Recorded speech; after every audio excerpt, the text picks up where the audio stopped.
Good morning, guys. I am currently waking up, getting ready to step out, but I thought to myself, you know what? Let me make a quick YouTube video for you guys before I head out. Today, I have 4 fragrances that you probably didn't know that you needed in your collection. So I'm here to tell you guys about them because I personally really love them. And so the first one that we're going to start off with is an affordable fragrance, and this is Peerless Bold Red. Now, Peerless Bold Red, you can find it at your local Ross or Marshalls, but I think mainly Ross is where they have these. Now, to me, this is amazing. To me, this is just like, wow, it's really good.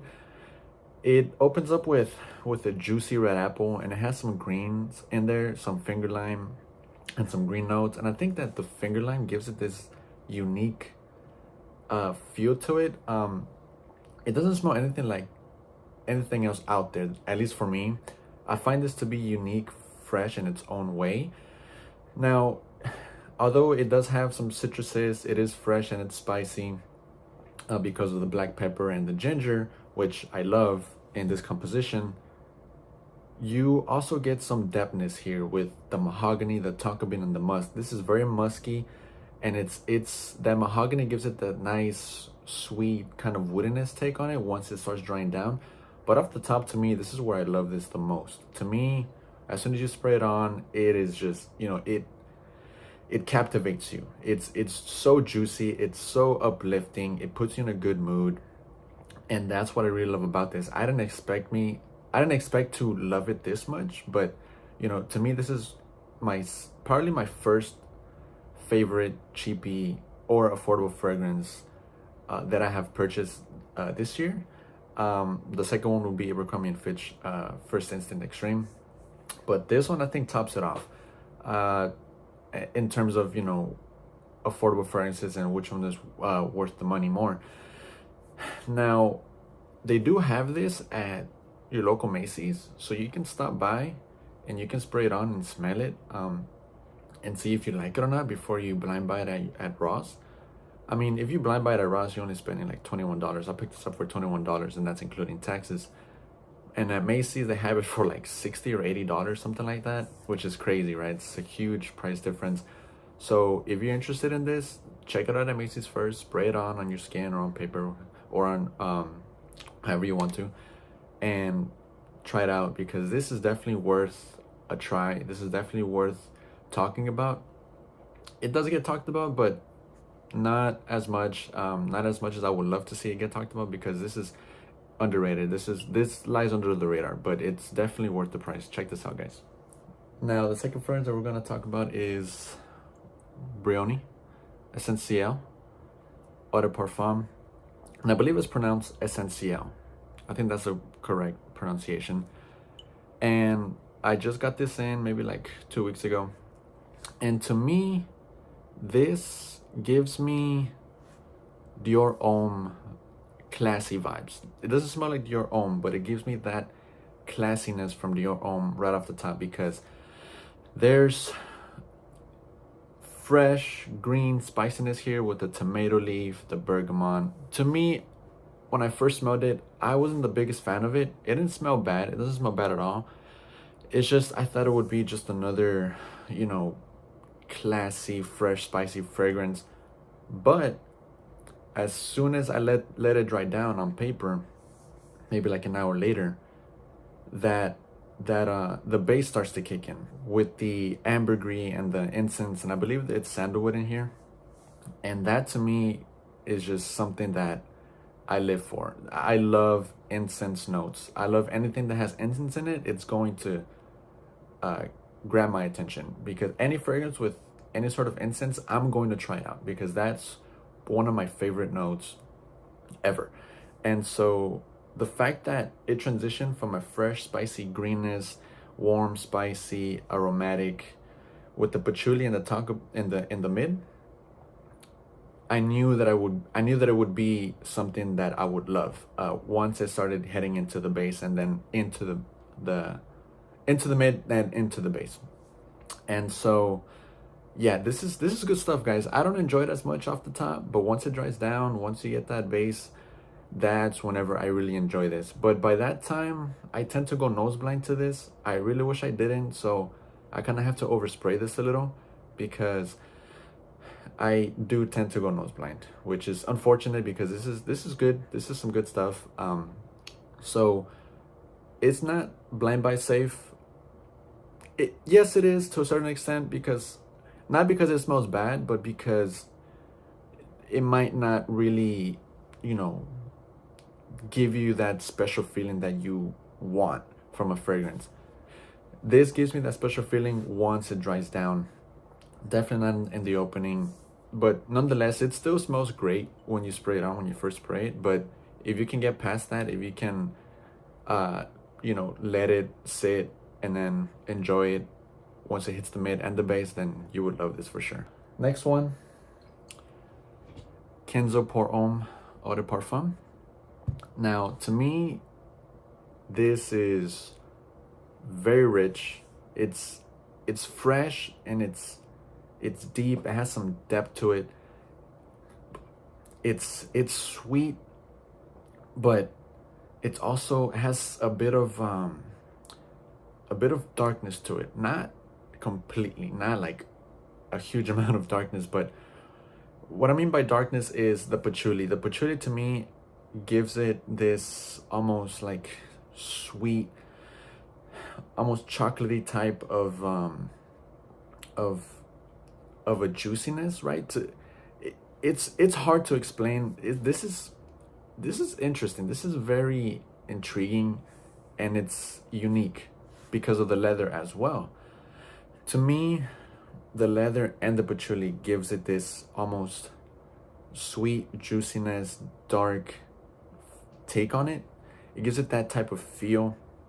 I might not be making any sense, but this is how it comes across to my nose. I truly believe that the patchouli in here, the patchouli tends to have like almost like a chocolate smell to it or feel. And to me, it comes across as just that, and in a sweet, juicy way. Maybe it's the C notes that is also encompassing the juiciness in here, because to me, that's just how it comes across when I first spray it. It's strange, but this is not a strange fragrance. It's not strange. It's strange in a way that this is the way that they blended the three notes, which is only C notes, leather, and patchouli. It's uncanny, but in a positive way. This definitely is gonna make you stand out, and it's very loud. To me, this is a beast. This projects. This does everything. This checks all the check marks. This checks all the check boxes. Now, I like to wear this whenever it's warm, because not only am I getting freshness, but I'm also getting that depth, and I'm getting something that is out of the norm. It's completely unique, and at least for me, at least to my nose.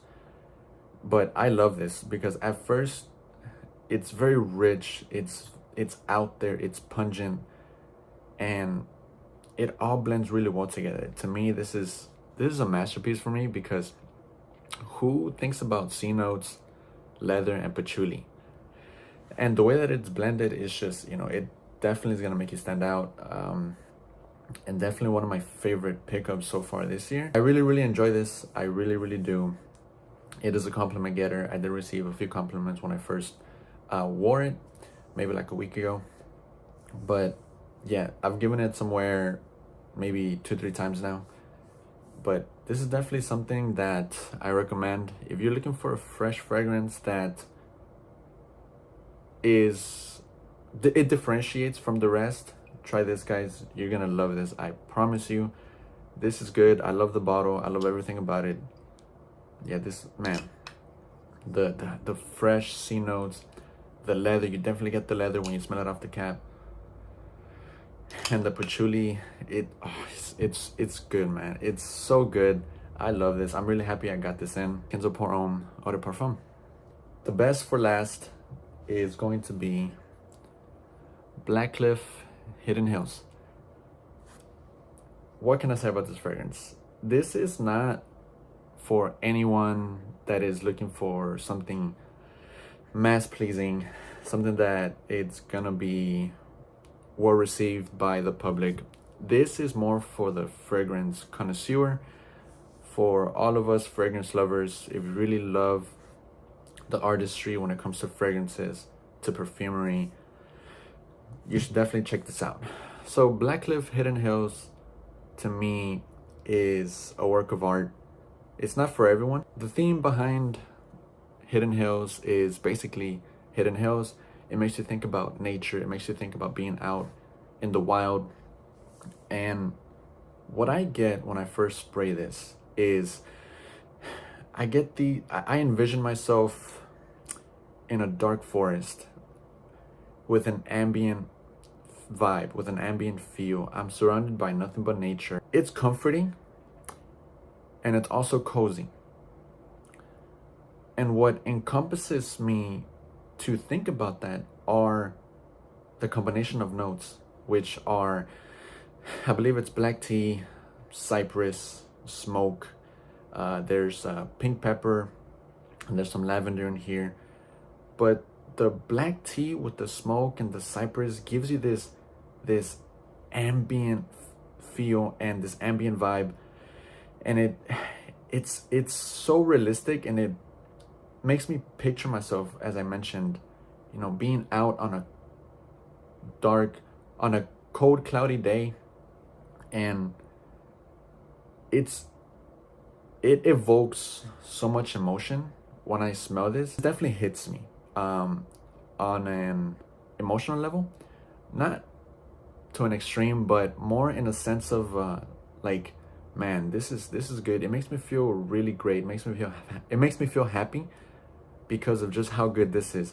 The pink pepper and the lavender gives it a little bit of expressiveness.